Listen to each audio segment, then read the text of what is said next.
right, Daily Ticker Time here on a Thursday, brought to you by Pelican Brewing. Visit pelicanbrewing.com for more details on locations, events, award-winning beers, independently brewed since 1996. Pelican Brewing, born at the beach. The Blazers were busy yesterday making a trade and landing Donovan Clingan with the 7th overall pick. Joining us now to talk about all of that and his thoughts on how they did on NBA Draft Night is Tyler Metcalf of the No Ceilings podcast, No Ceilings NBA on Twitter. At TMetcalf11 is where you can find him. Tyler, good morning to you, man.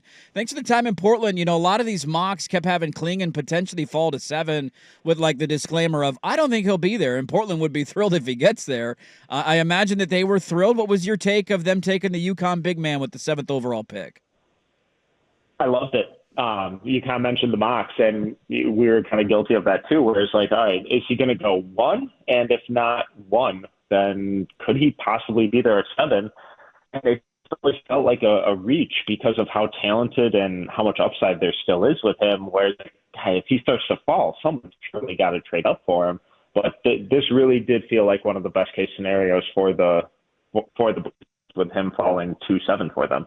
You talk about the ceiling for him. I'm kind of curious, even though you guys run with the label No Ceilings. What is when we think of Donovan? What is it offensively? We know defensively he's good in what he was. What is it for him offensively when you watch him play? I think there's some very legitimate, like Mark Gasol type of outcomes with him, where there's so much more passing to his game than he really has been able to unlock. We got flashes of it. In his freshman season, we got a few more flashes of it with some of the really cool and creative actions that UConn ran this year. From his freshman to his sophomore year, his assist rate doubled while his turnover rate got cut in half. There's some really fascinating playmaking and versatility out of short roll, creating from the top of the key, from the elbow, that kind of stuff where he just makes everyone around him better. And then he's also a fantastic screener.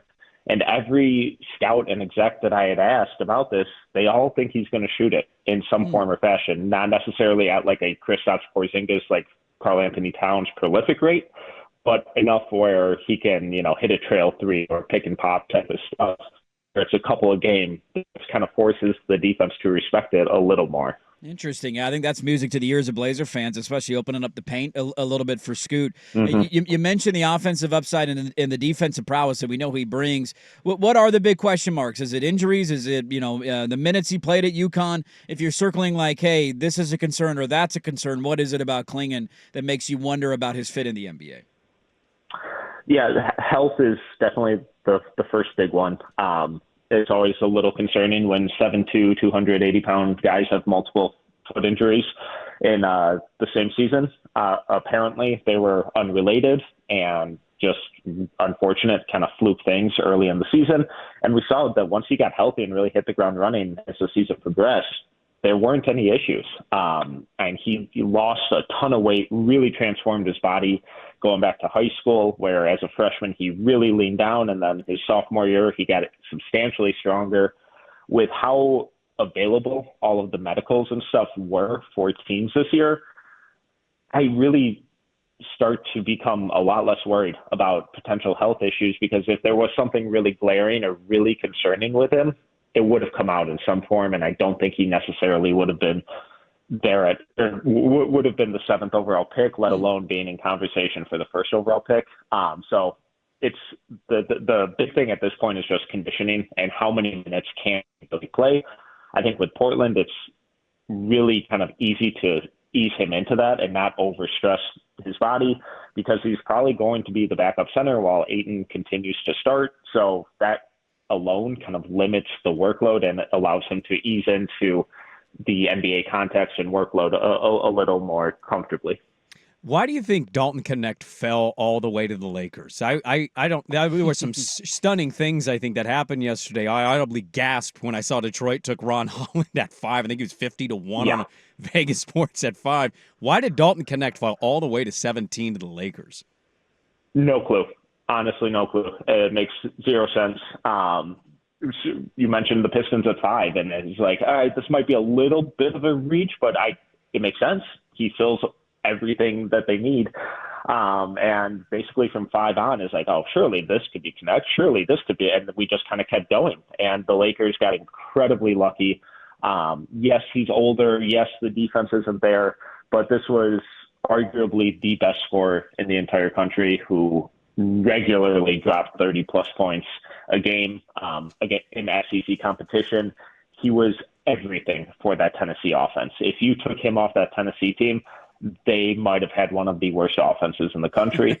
And instead, they were one of the best teams in the country for most of the year. So the defense is bad, but when he's not asked to create everything on offense, I think he has the size and the where he can at least be on that end. And then when you put him in a more of that off-ball scoring role, he can be that second-side creator and playing off of guys like LeBron and AD. He's going to get a ton of really fascinating looks. So I think they struck gold at 17. Interesting. We're talking with Tyler Metcalf of No Ceilings, the No Ceilings podcast at No Ceilings NBA at TMetcalf11 on Twitter. You can go give him a follow there. I'm watching the first round last night, and I don't recognize half the damn names. I read them in mocks, but I'm like, I've never seen this guy play, never heard of this guy. Who the hell is this guy? So I imagine today will be no different. You know what you're talking about. The Blazers have a pretty early pick in the second round. I think they have 2 of the first 10 or whatever. Any names, anybody that's still left that you're looking of like, how did that guy fall or that guy make sense? What are we looking at here in the second round today? Yeah, and just kind of in the vacuum, Tyler Kolek, point guard from Marquette, was a really kind of surprising fall. His name was even getting mentioned with Miami up at 15, and a lot of intel was pointing to Phoenix at 22, so him falling out of the first entirely was kind of surprising. Kyle Filipowski from Duke, kind of toolsy, power forward center, projects to shoot it, really physical, really good rebounder.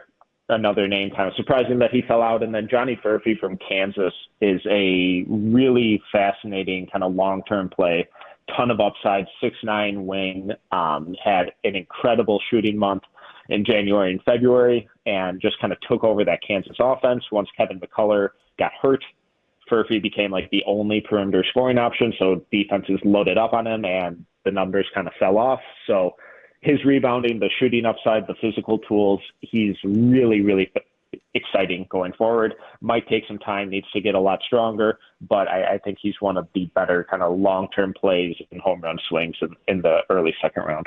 What did you make of the Blazers trade with the Wizards? Nobody out here watches Wizards basketball. They were god-awful. Deni Avdija had a pretty nice season for himself. They traded Malcolm, the first at 14, the first in 2029, 2 seconds.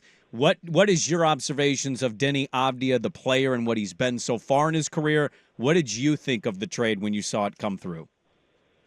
I love the trade for a couple of reasons. First, the Blazers kind of kept getting mocked, these high upside but really raw wings at 14, and I think they're getting a guy who's just kind of ready to contribute to winning basketball right away in Deni instead. So I don't think they necessarily would have been able to grab someone of Deni's caliber at 14 regardless. And at the start of Deni's career is kind of a frustrating development because he was used as just a spot-up shooter, but he was always just a iffy shooter at best. And this last year, they put the ball in his hands a little more, allowed him to get out in transition, create for others, be a secondary, tertiary creator. And he just took a massive leap. They were so much better with him on the floor than off. He became one of the better perimeter wing defenders in the league this year. I think this was a really, really good move. And then just you look at the contract alone, he's only making $15 million this year, and he's on the books for another 4 years, and it's a descending contract. So by the time that this contract is up, he'll only be making $11 million. From the basketball side, from the cap side, I thought it was a really, really smart move by the Blazers. So not an overpay. No, I don't think so. Okay, great stuff. Tyler Metcalf, go give him a follow on Twitter at TMetcalf11, the No Ceilings podcast at No Ceilings NBA. Thanks so much for the time. I know you guys are busier than hell with the first round, second round, so we really appreciate the breakdown here in Portland, and hopefully we can catch up again soon. Absolutely. Appreciate you having me. Absolutely. There you go. Good stuff. Tyler Metcalf. No overpay for him. Loves the move and thinks Portland's doing jumping jacks because Donovan Clingan fell all the way to number 7. Big fan of the pick. We got Marcus All. We got baby. We're teaming Baby Kobe and Marcus All now. I mean, come on. What's Scoot? We need a comp for Scoot though. What's our Scoot comp? Black Stockton? I love it. I mean, come on, pick and pop, baby. Black Stockton, Marcus All, Baby Kobe. Who's stopping this team? Who's stopping this team? Wait till we add Rui Hachimura to